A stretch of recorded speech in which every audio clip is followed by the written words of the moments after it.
오늘부터는 요한복음을 강의합니다. 오늘은 요한복음 1장 1절로 14절입니다. 사람은 무엇으로 사는가? 라는 제목입니다.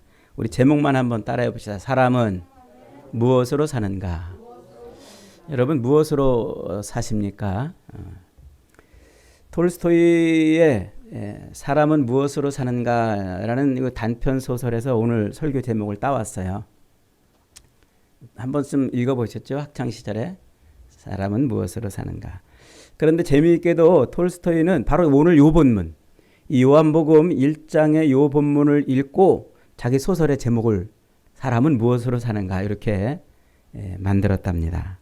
그러니까 톨스토이는 요 본문, 오늘 본문을 읽고 소설의 제목을 만들고 저는 오늘 그 소설의 제목을 빌려다가 오늘 설교의 제목을 삼은 것입니다. 자, 이 요한복음은 사도 요한이 썼어요. 사도 요한. 사도 요한은 세베대의 아들이고 또 야고보의 동생이기도 하지요. 그러니까 요한복음 21장 20절에 보면 이 사도 요한은 자신을 예수님의 사랑하시는 자라고 이렇게 표현을 해놨어요. 그러니까 굉장히 예수님께로부터 자기가 사랑을 많이 받았다 하는 것을 말하고 싶은 것이죠. 이 요한, 야고보와 요한이 예수님을 만나서 부름받던 그 첫 장면, 그 첫 장면이 마가복음 1장 19절 20절에 나와 있는데 이렇게 표현이 되어 있네요. 조금 더 지나가시다가 세베대의 아들 야고보와 그 형제 요한을 보시니 그들도 배가 있어 그물을 깁는데, 이 야고보와 요한도 직업이 어부였던 거예요. 자기들이 배를 가지고 있었어요. 그런데 그물을 깁는데 예수님이 그들을 이제 부르십니다. 나를 따라오너라 부르시니까 그 아버지 세베대를 품꾼들과 함께 배에 버려두고 예수를 따라가니라. 그 아버지의 이름이 세베대입니다. 그런데 그 세베대 아버지를 묘사하는데 뭐라고 묘사하냐면 품꾼을 데리고 있는 분으로 이렇게 묘사를 하는 거예요. 그 당시에 품꾼을 데리고 있을 정도면 상당히 부유한, 아주 재산이 많은 그런 사람에 속하는 사람이에요. 그러니까 무슨 말이에요? 야고보와 요한은 아버지, 돈 많은 아버지를 뒀다. 오늘날 말하면 이제 뭐 금수저까지는 아니더라도 상당히 그래도 돈이 있는 집안에서 태어났다는 것을 알 수가 있습니다. 그렇게 해서 이제 예수님의 부름을 받을 때 곧 아버지를 버려두고 배와 그물을 버려두고 주님을 쫓았어요. 그러니까 예수님을 따라간다는 것이 어떤 건지 잘 모르지만 자기의 재물을 버려두고 주님을 쫓았다라고 지금 말할 수 있는 거죠. 자, 그리고서 이제 예수님께서 십자가에 달려 돌아가시던 바로 그 순간에 예수님이 자기 십자가 달리는 모습을 끝까지 지켜본 유일한 제자, 그게 바로 사도 요한이었어요. 그 유일한 제자인 요한과 그리고 자기 어머니 마리아를 내려다봅니다. 이렇게 내려다보면서 요한에게 이렇게 말씀하세요. 요한복음 19장 26절에 보니까 예수께서 자기의 어머니와 사랑하시는 제자가 곁에 서 있는 것을 보시고 자기 어머니께 말씀하시되 여자여 보소서 아들이니이다 하시고 또 그 제자에게 이르되 보라 내 어머니라 하신대. 그때부터 그 제자가 자기 집에 마리아를 모셨다. 예수님이 십자가에 달려 숨을 거두시기 직전에 요한과 마리아, 어머니 마리아가 같이 서 있는 것을 보고 요한에게 자기 어머니를 부탁하는 그런 장면이죠. 그러면서 이제 숨을 거두셔요. 그때부터 요한이 어머니 마리아를 마치 아들처럼 그리고 자기 어머니처럼 그렇게 마리아를 모셨던 것을 볼 수가 있어요. 그 덕분일까요? 부모를 모시는 자에게는 생명이 장구한 복을 준다 하고 그렇게 말씀하고 있거든요, 성경이. 그래서 그 덕분인지는 모르겠습니다만 어쨌든 사도 요한이 굉장히 오래 살아요. 기록에 의하면 거의 90살이 훌쩍 넘겨서 100살 가까이 살았던 걸로 이렇게 기록이 되어 있어요.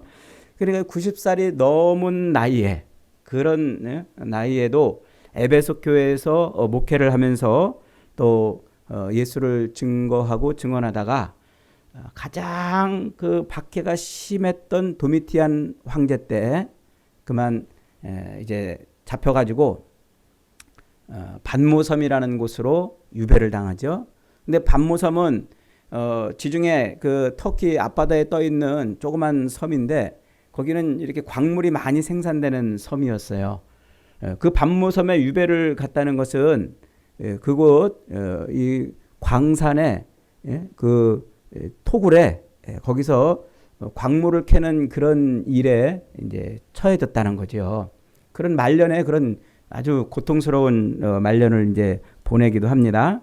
그런데 그 고통스러운 말년의 삶을 그 굴에서 채굴, 광산에서 채굴하는 그런 일에 유배를 당했는데 거기에서 요한에게 하나님께서 예수님께서 환상을 보여주세요. 그 환상을 보고 기록한 것이 요한계시록이다. 이렇게 기록되어 있죠.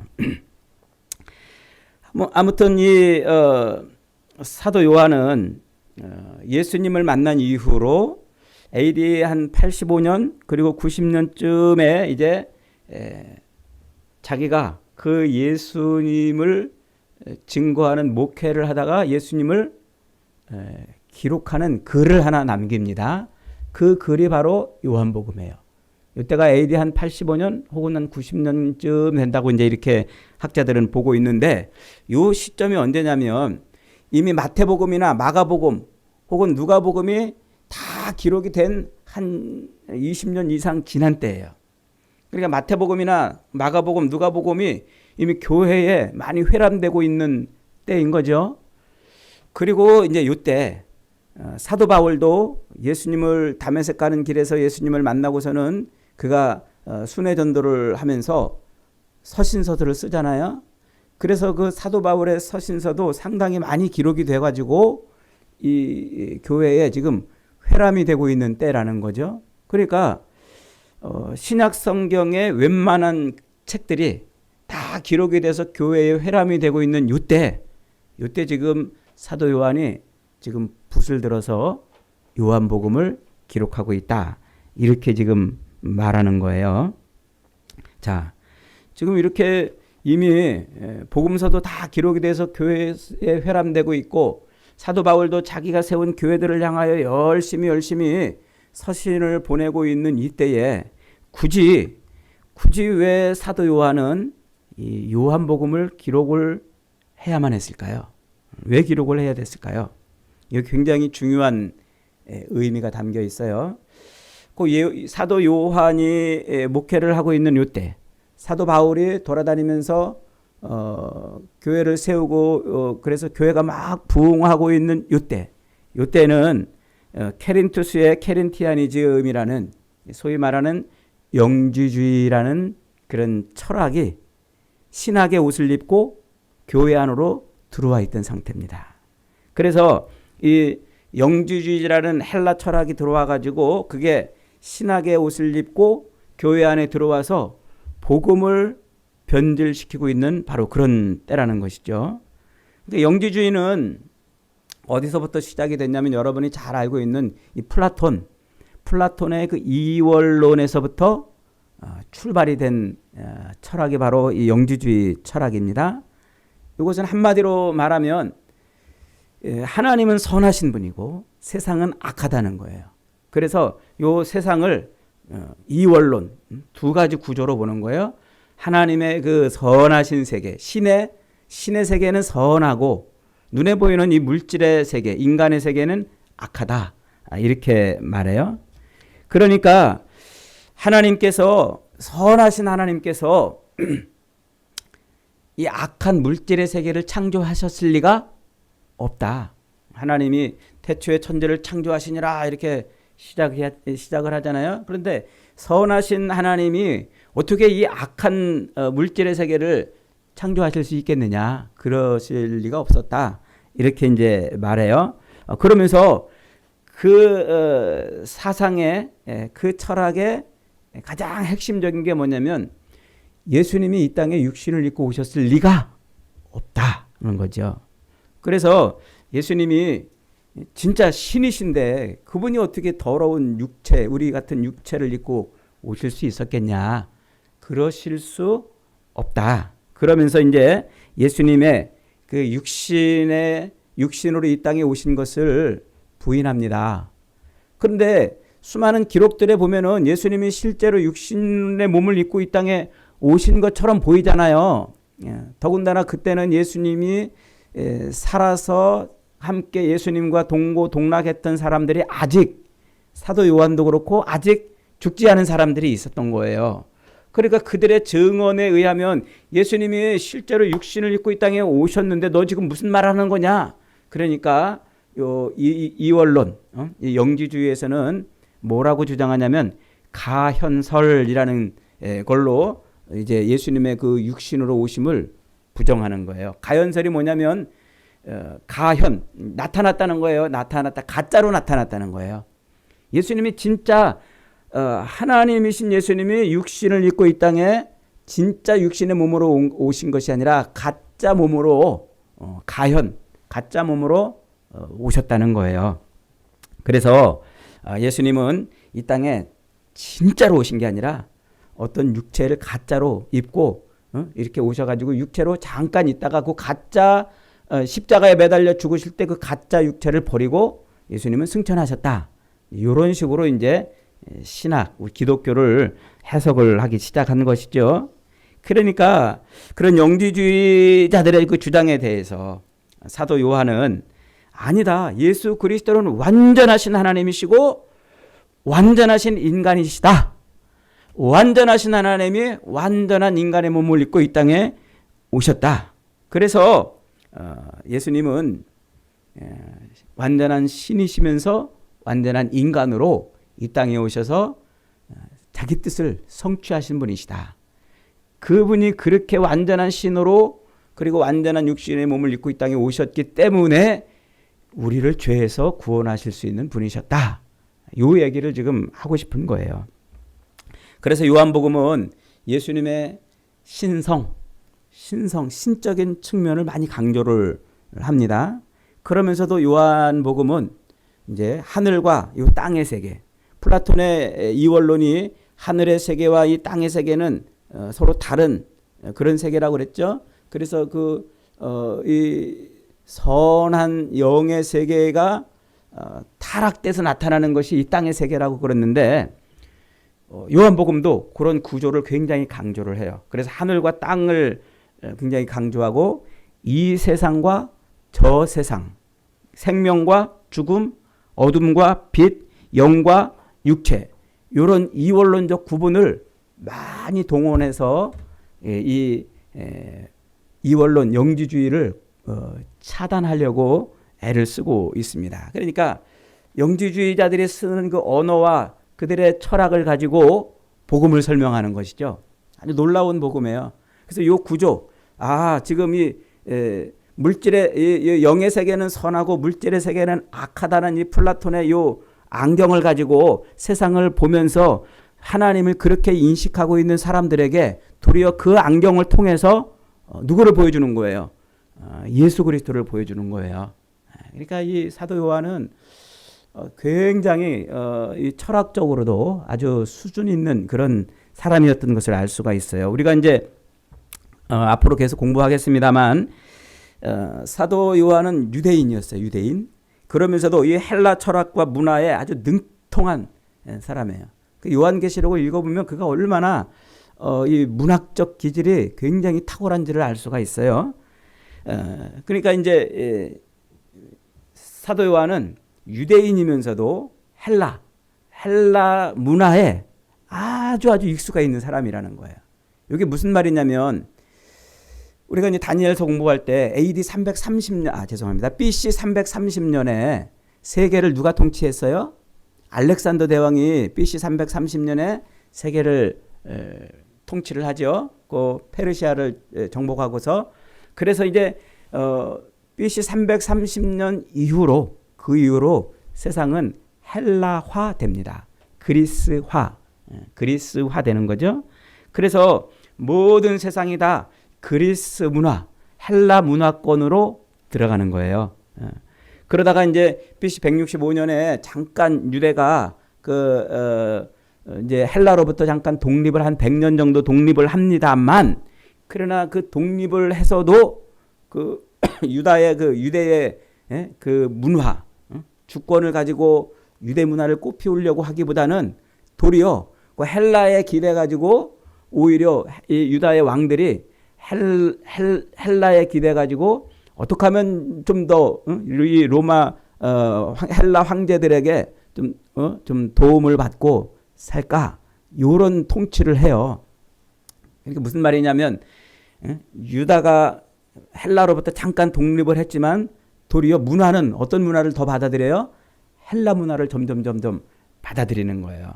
그래서 유다의 왕들이 그 헬라 왕들과 짬짬이 해가지고 헬라 문화를 더 이렇게 유다 가나안 땅에 문화를 더 세우고 있었던 것이죠. 그러다가 이제 BC 63년에 로마가 헬라를 정복하죠. 그 다음에 이제 세상은 로마 세상이 되는 거예요. 그렇게 로마 세상이 돼서 오랜 시간 동안 또 이 유다는 누구의 지배를 받냐면 로마 황제의 지배를 받죠. 그렇게 지배를 받다가 AD 70년에 로마가 결국 유다를 완전히 멸망시켜버려요. 그래서 AD 70년에 요 로마가 예루살렘 성전을 무너뜨려버리고, 그리고 수많은 유대인들을 죽입니다. 한 번에 약 한 100만여 명 이상의 유대인들이 거기서 죽었다고 할 정도로 그렇게 기록이 돼 있는 것을 보면은 얼마나 그 많은 유대인들이 죽었는지 말이죠. 자, 그렇게 BC 63년부터 로마가 유다를 정복하고서 계속 로마 문화, 헬라 문화에 젖어 있던 그 유다가 이번에는 로마와 함께 또 이제 문화를, 그 로마의 문화의 옷을 입고 그렇게 살아가는 거예요. 여러분 생각해 보세요. 우리나라가 일본의 통치를 받은 게 몇 년이었어요? 35년 아니었습니까? 그런데 일본 35년의 통치를 받았는데 지금도 일제 36년, 35년 통치의 잔재들이 지금도 남아 있잖아요. 그러니까 그 당시에 우리가 일본으로부터 만 35년간 통치를 받으면서 그때 일본에 항거한 독립주의자들도 있었지만 친일파, 일본에 어떻게 하면 친해져 가지고 일본 사람들과 더불어서 아니면 일본 사람들에게 더 인정받으며 살 수 있을까 하는, 그래서 더 일본의 옷을 입고 일본의 말을 하고 일본인처럼 살아가려고 하는 사람들이 얼마나 많았어요. 그 불과 35년 동안 사는 동안에도 그랬는데, 유다는 BC 330년부터 약 한 300년간을 헬라 통치를 받으면서 헬라인처럼 살으려고 애를 썼고, 그리고 약 한 130년 가까이는 또 로마의 옷을 입고 로마의 술에 취하고 로마의 문화를 즐기는 그런 삶을 살았으니까 얼마나 그리스, 헬라, 로마의 문화에 젖어 있었겠느냐 말이죠. 그러니까 그런 사람들에게 복음이 증거돼도 그 복음을 뭘로 이해해요? 그리스, 로마의 문화로, 철학으로, 사상으로 그 복음을 이해하는 거예요. 요 말이 이해가 돼야 돼요. 이게 이해가 돼야 성경이 이해가 되고 오늘날 성경을 통해서 우리에게 하나님이 뭘 말씀하시려고 하는지가 이해가 되는 거예요. 그러니까 세상 문화는 지금 뭐예요? 그리스, 로마 문화로 충만해져 있는 거예요. 그리스, 로마의 철학, 사상, 이념, 종교를 가지고 살고 있던 그들 가운데에 복음이 뿌려진 거예요. 당연히 그들은 그 복음을 뭘로 이해해요? 그리스, 로마의 철학과 신학으로 복음을 이해하는 거죠. 그러니까 온전한 복음이 되지 않는 거예요. 신앙생활이 온전한 신앙생활이 안 되는 거예요. 그런 속에서 사도 요한이 요한복음을 기록하는 거예요. 그래서 그 이원론적 세계관을 갖고 살고 있는 그리스, 로마 문화에 젖어서 그런 종교관을 갖고 있는 사람들에게 그들의 안경을 가지고서 진짜 신이 누구신지, 진짜 예수님이 어떤 분이신지를 설명하려고 하는 것이 바로 요한복음이다 라고 이제 말할 수가 있어요. 그래서 그 요한복음을 가만히 들여다보면은요, 오늘날 이방 세계, 이방 철학, 이방 사상, 종교에 익숙해져 있는 우리가 복음을 지금 어떻게 이해하고 있는지를 정확하게 꿰뚫어 볼 수 있어요. 그래서 요한복음을 읽어보면 읽어볼수록 오늘 우리의 신앙이 얼마나 형편없는 신앙인지, 오늘 우리가 믿음 생활 한다고 하면서도 얼마나 엉터리같이 신앙생활하고 있는지 엑스레이 찍듯이 정확하게 보여주는 거예요. 요한복음 20장 31절에 가면은요, 사도 요한이 요한복음을 기록한 목적을 이렇게 서술합니다. 오직 이것을 기록함은 너희로 예수께서 하나님의 아들 그리스도이심을 믿게 하려 함이요 또 너희로 믿고 그 이름을 힘입어 생명을 얻게 하려 함이니라. 예수 그리스도가 하나님의 아들이신 것을 믿게 하고, 그리고 예수 그리스도를 통해서 뭐를 얻게 하려고? 생명을 얻는 삶을 살게 하려고 이것을 기록했다. 이렇게 정확하게 표현을 해 놓았습니다. 그러니까 예수 그리스도께서 하나님의 아들 되심과 오직 그를 통해서만 우리가 뭐를 얻을 수 있다? 생명을 얻을 수 있다 하는 거죠. 예수 그리스도는 완전하신 하나님이시며 동시에 완전하신 인간으로 이 땅에 오셔서 우리 인생, 죄로 말미암아 죽어있는 우리 인생에 생명을 주시는 유일하신 분이라고 소개를 하고 있는 거예요. 이걸 우리는 너무나 이 말을 너무나 많이 들었기 때문에 너무 익숙해져 가지고 이 말의 본의, 진짜 사도 요한이 이 말을 하고 있는 그 진짜 의미를 너무 쉽게 놓칠 때가 있는 거예요. 그래서 요한복음을 강의하면서 저는 거기에 좀 이렇게 집착해 보려고 그럽니다. 우리가 지금 우리 신앙생활을 한번 투사를 해보고 싶은 거예요. 이 요한의 이 신학을 가지고서 말이죠. 자, 그러니까 지금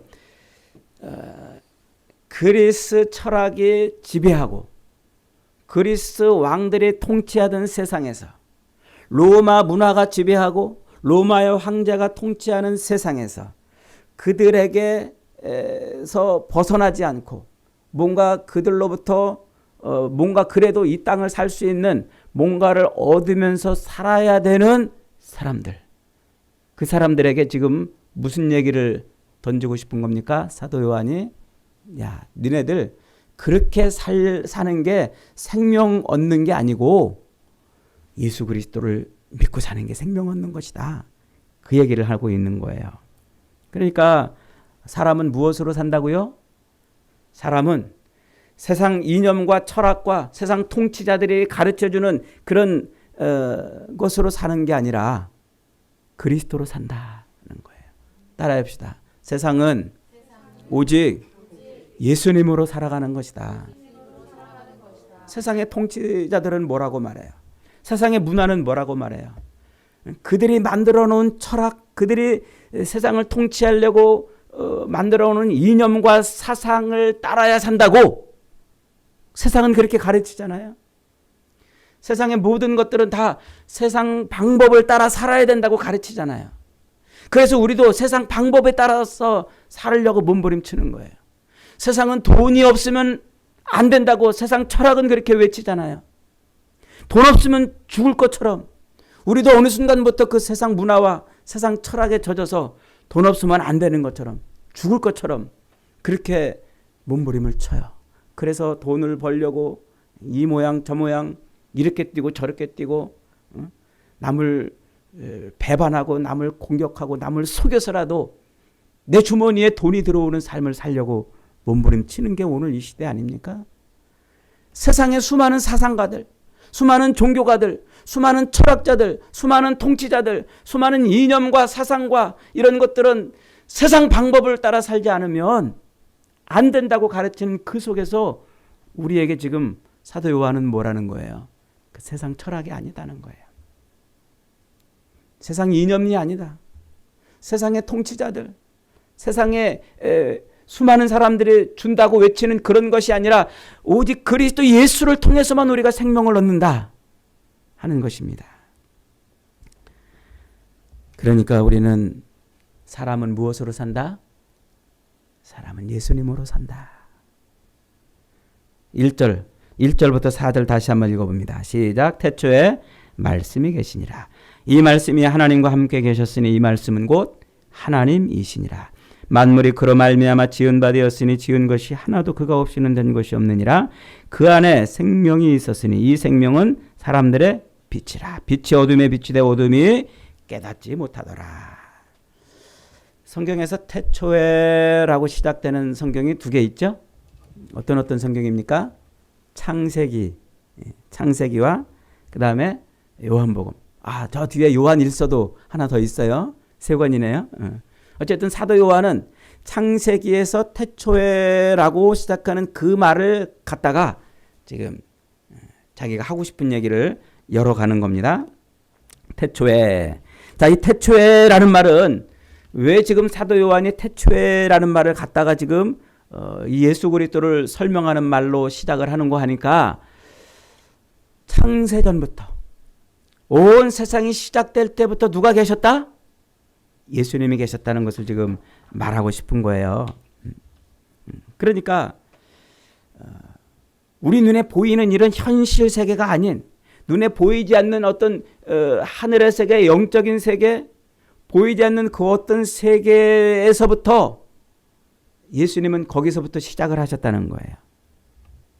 이게 지금 플라톤의 영지주의 철학에서 나온 그 이원론의 언어로 지금 복음을 설명하려고 하는 거예요.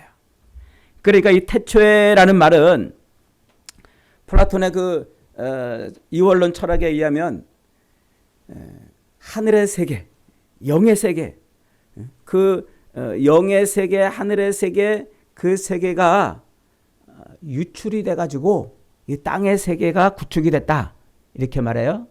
그런데 그 플라톤의 철학에서는 그 하늘의 세계는 완전한 선한 세계인데 그 선한 세계가 타락하고 좀 더 유출이 돼서 부족해져서 만들어진 지금 눈에 보이는 이 세계가 땅의 세계, 물질의 세계, 그래서 악한 세상이라고 이제 말하고 있는 거예요. 지금 사도 요한은 그런 세계관에 물들어 있는 사람들에게 그런 세계관을 가지고서 예수를 지금 설명하고 싶은 거예요. 자, 그러면서 창세기에 태초에 하나님의 천지를 창조하시니라는 그 장면을 떠올리게 하는 단어를 가져다가 만물이 누구로 말미암아? 그로 말미암아 지은 바 되었다고 지금 선언을 하고 있는 거예요. 그러니까 만물이 그 영의 세계가 그 하늘의 세계가 부족해진 게 세상에 있는 것들이 아니고 우리 눈에 보이는 이 모든 창조물 피조물들이 그 영의 세계가 부족해서 생긴 것이 아니고 누가? 태초부터 계신 그리스도께서 하나님께서 예수님께서 의도적으로 만드셨다 이 말이에요. 의도적으로. 만물이 그로 말미암아 지은 바 되었다 하고 선언을 하심으로 이 세상이 창조되기 전에 그 하늘의 세계, 영의 세계가 있었고 거기에서부터 예수님이 이 세상을 만드는 데 계셨다. 그 얘기를 하고 있는 거죠. 그러면서 그 예수 그리스도를 뭐라고 선포하고 있습니까? 4절 다시 한번 봅니다. 시작. 그 안에 생명이 있었으니 이 생명은 사람들의 빛이라. 빛이 어둠에 비치되 어둠이 깨닫지 못하더라. 그 안에라는 말이 뭐예요? 그 안에 태초에 말씀이 계시니라. 그 말씀이 하나님과 함께 계셨으니 이 말씀은 곧 하나님이시라. 그가 태초에 하나님과 함께 계셨고 만물이 그로 말미암아 지은 바 되었다. 예수 그리스도가 하나님과 함께 계셨고 하나님께서 세상을 지으실 때 그와 함께 계셨는데 그 예수 그리스도 그가 뭐라는 거예요? 그 안에 뭐가 있다? 생명이 있다. 예수님 안에 생명이 있다. 이 생명은 사람들의 빛이라고 말하고 있어요. 자, 이 빛 창세기 우리 1장으로 한번 넘어가 봅니다. 시간이 많지 않으니까 성경을 다 떠들어 보지는 않습니다. 그러나 여러분들이 이미 다 알고 있으니까 그 내용을 머릿속에 떠올려 보시기를 바랍니다. 창세기 1장 3절로 5절에 보면 하나님이 이제 이렇게 말씀하세요. 하나님이 이르시되 빛이 있으라 하시니 빛이 있었고 빛이 하나님 보시기에 좋았더라. 하나님이 빛과 어둠을 나누사 하나님이 빛을 낮이라 부르시고 어둠을 밤이라 부르시니라. 저녁이 되고 아침이 되는 이는 첫째 날이니라. 즉 하나님이 세상에 빛을 쫙 하고 보여주셨는데 모든 만물을 이 땅에 있는 모든 만물을 지으시고 그 만물에게 빛을 쫙 쏘셨는데 쏘셨다는 표현이 정확한지 적당한지는 잘 모르겠습니다만 어쨌든 만물의 빛을 쫙 비추셨는데 그 빛이 누구로부터 시작됐다고요? 예수 그리스도. 자, 그런데 그 빛을 만든 세상에 그렇게 빛이 쫙 비치게 한 날이 언제예요? 첫째 날이라는 거예요. 첫째 날. 그러니까 이 빛, 세상의 빛은 여러분 빛이라는 게 뭐예요? 빛이라는 것은 발광체가 있어야 빛나는 것 아니겠습니까? 우리 눈에 보이는 이 세상의 발광체는 뭐예요? 우리 눈에 보이는 이 모든 것을 볼 수 있는 빛은 어디로부터 시작돼요? 태양으로부터 시작이 돼요. 우리 눈에 보이는 이 모든 이 물체들은 태양이라는 이 발광체로부터 나오는 그 빛을 통해서 만물을 보고 있는 거예요. 그런데 그 태양이 만들어지는 때가 언제일까요? 창세기에서 넷째 날이나 돼야 태양을 만드시는 것을 볼 수가 있어요. 그러니까 지금 하나님이 천지 만물에 쫙 하고 비추신 이 빛은 태양빛은 아니라는 것을 알 수가 있겠죠? 첫째 날 세상의 빛에게 하신 이 빛은 태양빛은 아니에요. 여기서 빛은 오르라는 말인데 오르라는 말, 이 말은 빛나는 어떤 현상을 의미하는 말이기도 하지만 에너지원, 능력이라는 말을 쓸 때 오르라는 말로 써요. 오르. 그러니까 이 빛은 곧 뭐예요? 하나님이 천지 만물을 지으시고 첫째 날 온 세상 모든 만물의 빛을 쫙 비추실 때 그 빛은 뭐예요? 그것은 발광하는 빛이 아니라 이것은 하나님의 생명의 빛이었던 거예요.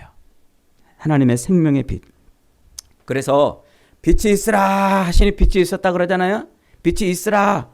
그 빛이 있으라라는 말, 있으라라는 말을 히브리어로 하야라고 이렇게 말해요. 하야. 하야. 이 하야라는 말이 무슨 말이냐면 모세가 출애굽기 3장에 가면 이제 모세가 하나님 앞에 하나님 도대체 누구십니까?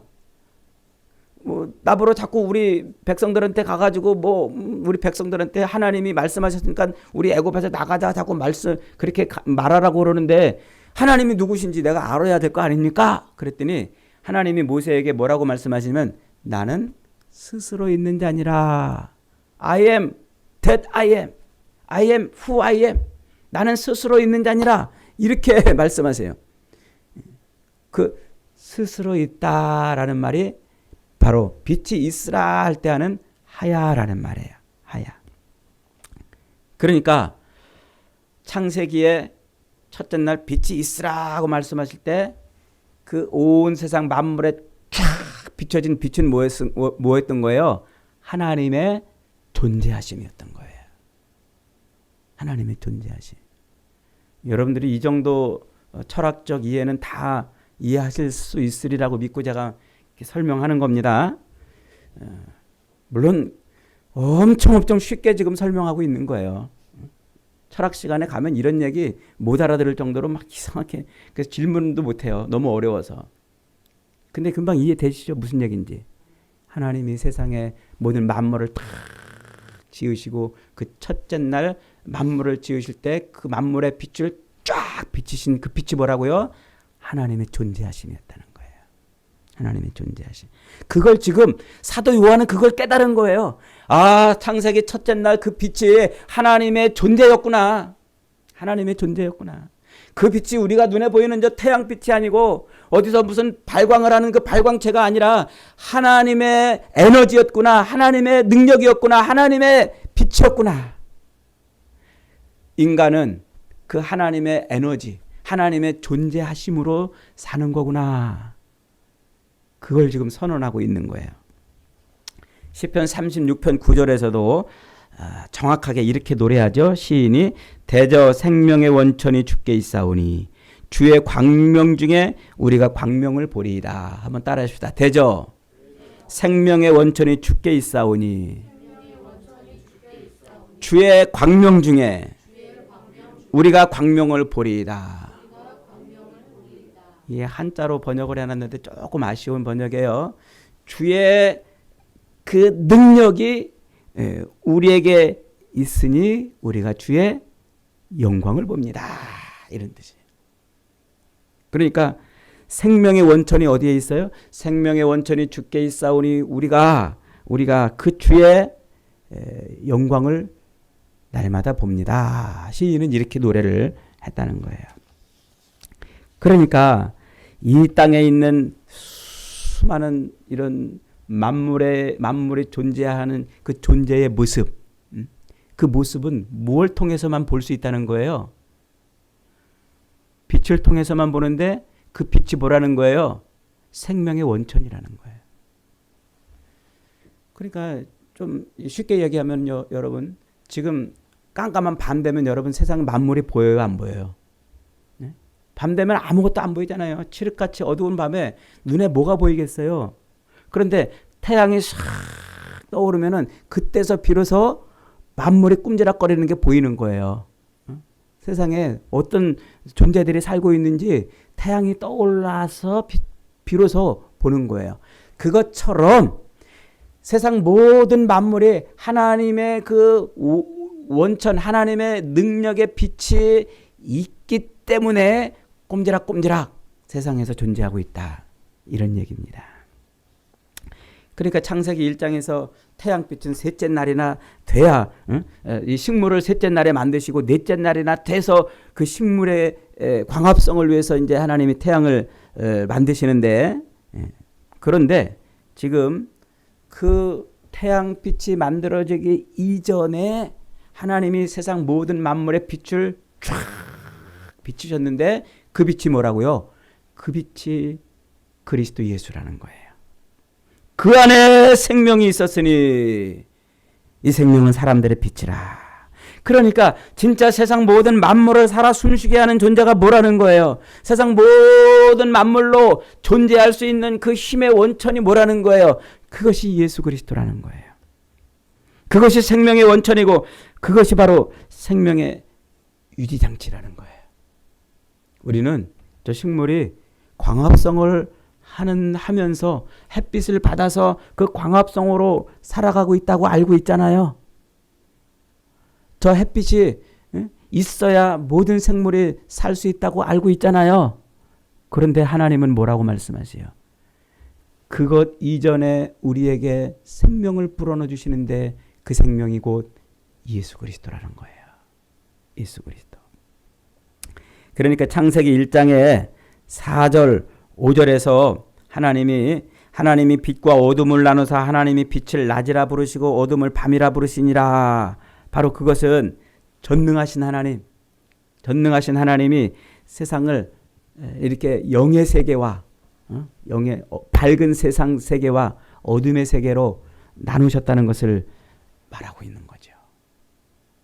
사도 요한은 바로 그걸 깨달은 거예요. 야, 그렇구나. 밝은 영의 세계를 사는 사람이 있는가 하면 어둠의 세계를 사는 사람이 있다는 얘기구나. 그걸 지금 깨닫고 말하고 있는 거예요. 그래서 창세기의 그 위대하신 하나님의 선언을 요한은 구체적으로 이 땅에 그것이 어떻게 실현되고 표현되는지를 9절부터 이렇게 말해요. 11절까지 같이 읽어봅니다. 9절부터 11절 시작. 참빛 곧 세상에 와서 각 사람에게 비추는 빛이 있었나니 그가 세상에 계셨으며 세상은 그로 말미암아 지은 바 되었으되 세상이 그를 알지 못하더라. 자기 땅에 오매 자기 백성이 영접하지 아니하였으나 영접하는 자 곧 그 이름을 믿는 자들에게는 하나님의 자녀가 되는 권세를 주셨다.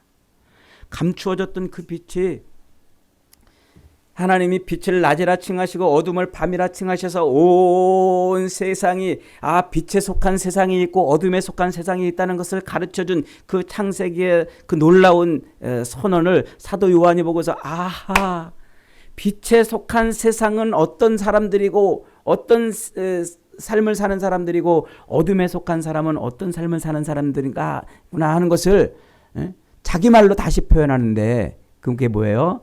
빛이 세상에 왔을 때 사람들이 알아보지 못했다는 거예요. 그리스도 예수가 이 땅에 왔는데, 즉 이 빛이신 그분이 이 땅에 왔는데 그 빛에 속하지 못해서 빛의 삶을 살지 못하는 사람들, 그런 사람들이 있다는 거예요. 그러나 그 빛, 세상에 온 그 빛을 영접하는 자, 곧 그는 하나님의 자녀가 되는 권세를 주셨다. 하나님의 생명을 얻는 사람이 되었다는 거예요. 하나님의 생명. 그게 그리스도의 성육신이라는 거예요. 그게 예수 그리스도께서 이 땅에 오신 목적이라는 거예요.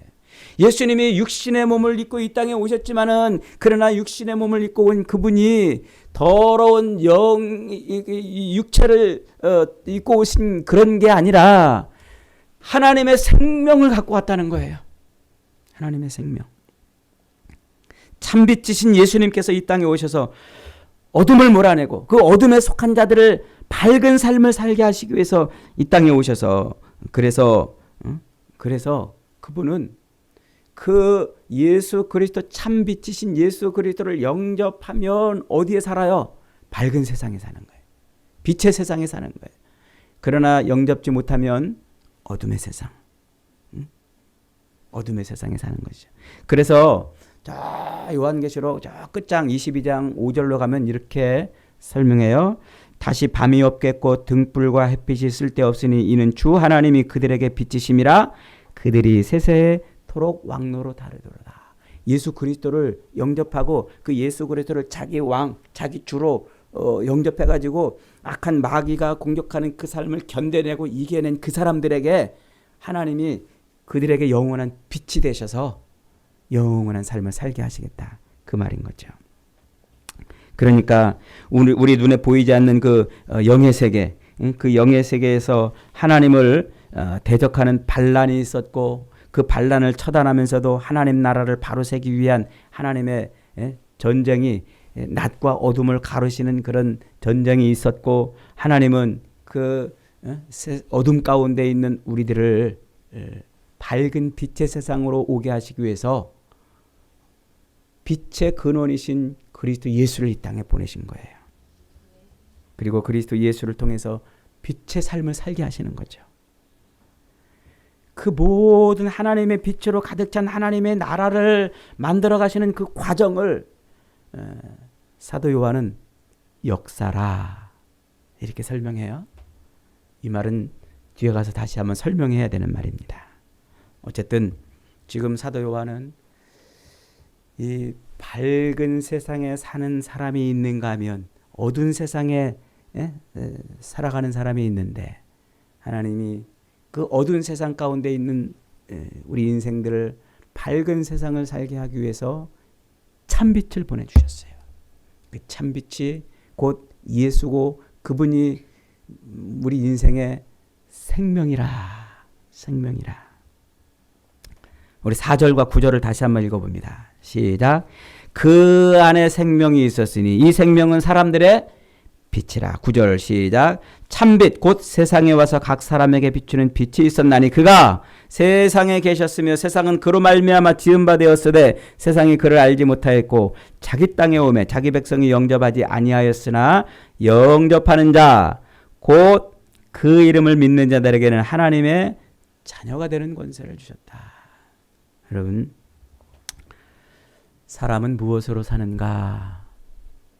세상은 말합니다. 세상 철학은 말합니다. 사람은 돈으로 산다고.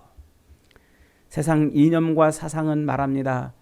이 세상 원리와 방법을 따라 살아야 된다고. 권력에 의지하여 살아야 한다고. 이 세상은 다른 사람들과 관계를 맺으면서 살아야 한다고 이 세상 철학과 이념과 사상과 문화는 말합니다. 많은 사람들이 그런 사상과 철학과 이념과 문화의 옷을 입고 살면서 그걸로 사는 줄 착각하고 있어요. 그런데 오늘 본문에서 사도 요한은 뭐랍니까? 우리 인생은 뭘로 산다고요? 그리스도 예수로 산다. 그것이 우리의 생명이라 말하고 있어요. 여러분, 생명의 원천이시고 빛이신 예수님을 영접하셨습니까? 이 땅을 살아가는 힘은 오직 예수 그리스도인 것을 여러분 확신하십니까? 생명을 얻어 생명을 누리는 그 힘도 예수 그리스도 안에 있을 뿐이고, 이 땅을 살아가는 모든 능력도 오직 그리스도 예수 안에 있는 은혜인 줄 믿으시기 바랍니다. 세상 것을 얻으려고 애쓰고 몸부림치다가 그 예수를 잃어버리지 마세요. 예수를 놓치지도 마세요. 빼앗기지도 마시고. 세상 철학은 말합니다. 돈이 있어야 된다고요. 무엇보다 건강해야 된다고요. 인맥이 없으면 성공하지 못한다고요. 이 땅 이런 세상의 그 원리와 방법과 이념과 사상과 문화를 따라 살지 아니하면 이 땅에서 성공할 수 없다고 말합니다. 그러나 성경은 말합니다. 그리스도 예수로 살아간다고. 예수님을 분명히 붙드십시오. 예수님을 놓치지 마십시오. 잃어버리지 마십시오. 빼앗기지도 마십시오. 예수 그리스도가 저와 여러분의 생명인 줄 믿습니다. 그리스도 예수로 말미암아 이 땅을 사는 동안 늘 생명의 풍성함을 누리는 복된 인생들이 다 되시기를 주님의 이름으로 축복합니다. 아멘.